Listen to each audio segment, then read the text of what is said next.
হরে কৃষ্ণ রাধে রাধে গৌর হরি হরি বল। জয় গোবিন্দ জয় রাধারানী রাধে রাধে। আবার একটি আমার এই নতুন ভিডিওতে সকলকে স্বাগতম জানিয়ে আজকের ভিডিওটি শুরু করছি। হরে কৃষ্ণ রাধে রাধে। সকলে আশা করি অনেক ভালো আছেন, আমরাও ভালো আছি গোবিন্দের কৃপায়। তো চলুন বেশি দেরি করব না, আজকের ভিডিওটি এখানেই শুরু করছি। আজকে আমরা গীতা পাঠের অক্ষর ব্রহ্মযোগ অষ্টম অধ্যায়ের শ্লোক নাম্বার 25 এবং 26 আলোচনা করব। হরে কৃষ্ণ। ওম হরি ওম তৎসৎ। ওম নমো ভগবতে বাসুদেবায়। ওম নমো ভগবতে বাসুদেবায়। ওম নমো ভগবতে বাসুদেবায়।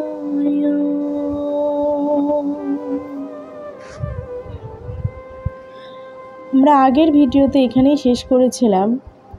স্বেচ্ছায় বা অনিচ্ছায়, শুভ অথবা অশুভ, যে সময়ে দেহ ত্যাগ করুক না কেন তার কখনোই পুনরাগমনের আশঙ্কা থাকে না।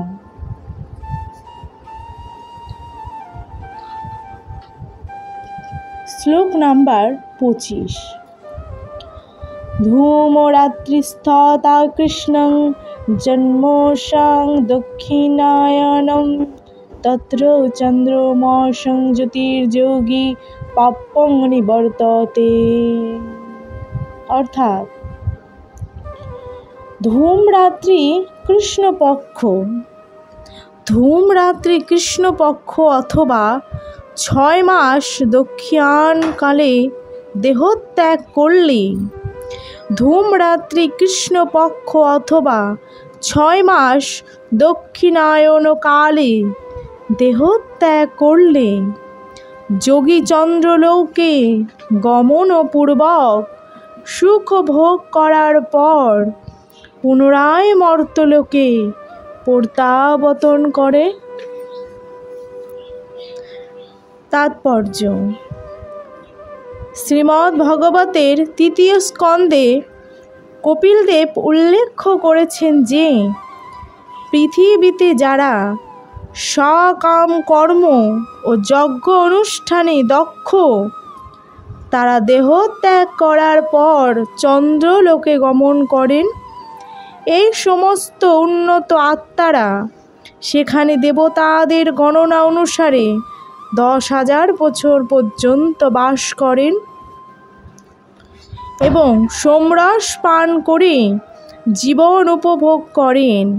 কিন্তু পরিশেষে তাদের আবার এই পৃথিবীতে ফিরে আসতে হয়। এর থেকে আমরা বুঝতে পারি যে চন্দ্রলোকে অনেক উন্নত স্তরের জীব আছেন, যদিও তারা স্থূল ইন্দ্রিয় গোচর নন। শ্লোক নাম্বার 26। শুক্লকৃষ্ণে গতিহত্যে জগৎ শাশ্বতে মতে একয়া যত্তন্নাবৃত্তি মনাবর্তনে পূর্ণং। অর্থাৎ বৈদিক মতে এই জগৎ থেকে দেহত্যাগের 2টি মার্গ রয়েছে, একটি শুক্ল এবং অপরটি কৃষ্ণ। শুক্লপক্ষ এবং কৃষ্ণপক্ষ। শুক্ল মার্গে দেহত্যাগ করলে আর তাকে ফিরে আসতে হয় না, কিন্তু কৃষ্ণ মার্গে দেহত্যাগ করলে ফিরে আসতে হয় এই পৃথিবীতে পুনরায়। তাৎপর্য: আচার্য বলদেব বিদ্যাভূষণ ছান্দোগ্য উপনিষদ 5.3.5 থেকে জড় জগতে গমনাগমনের এইরকম একটি শ্লোকের বিবরণ উদ্ধৃত করেছেন।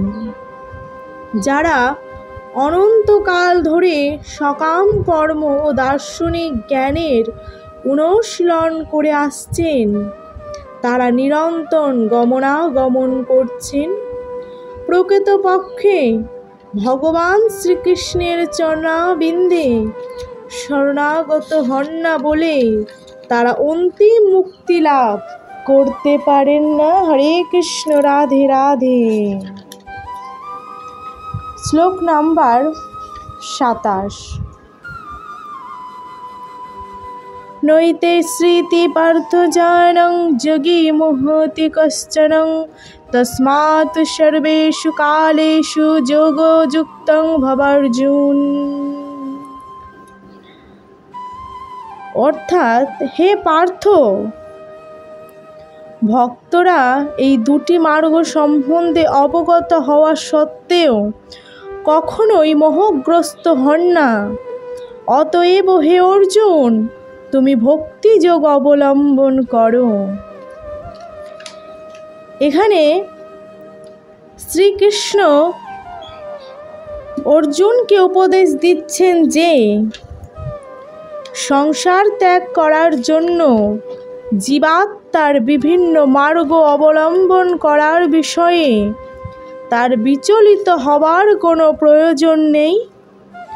ভগবত ভক্তের স্বেচ্ছায় বা দৈবক্রমে প্রয়াণ নিয়ে দুশ্চিন্তা করা উচিত নয়।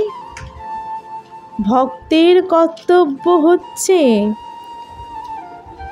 সুদূর বিশ্বাসের সঙ্গে কৃষ্ণ ভাবনায় ভাবিত হয়ে হরে কৃষ্ণ মহামন্ত্র কীর্তন করা। তার জানা উচিত যে এই দুটি মার্গই ক্লেশকর। কৃষ্ণ ভাবনায় আবিষ্ট হবার শ্রেষ্ঠ পন্থা হচ্ছে সর্বদাই শ্রীকৃষ্ণের সেবায় যুক্ত থাকা, এবং তার ফলে ভগবত ধাম প্রাপ্তির পথ নিরাপদ ও নিশ্চিত সরল হয়। এই শ্লোকে যোগযুক্ত কথাটি বিশেষভাবে তাৎপর্যপূর্ণ। যিনি দৃঢ়তাপূর্বক যোগ অভ্যাস করেন, তিনি তার সমস্ত কার্যকলাপের মাধ্যমে নিরন্তর কৃষ্ণ ভাবনায় যুক্ত থাকেন। শিলরূপ গোস্বামী পাদের উপদেশ হচ্ছে যে অনাসক্তস্য বিষয়ান যথার্থহম পঞ্জুত, জড় বিষয়ের প্রতি অনাসক্ত থাকতে হবে এবং সব কিছু কৃষ্ণ ভাবনাময় সম্পাদন করতে হবে। এভাবেই যুক্ত বৈরাগ্য পন্থার দ্বারা অতি সহজেই পরম সিদ্ধি লাভ করা যায়। তাই এই সমস্ত বিবরণের দ্বারা ভক্ত কখনোই বিচলিত হন না, কারণ ভক্তিযোগ সাধনের ফলে তার পরম ধামে গতি লাভ করার বিষয়ে তিনি সুনিশ্চিত থাকেন। হরে কৃষ্ণ, রাধে রাধে, গৌর হরি হরি বল। জয় গোবিন্দ, জয়।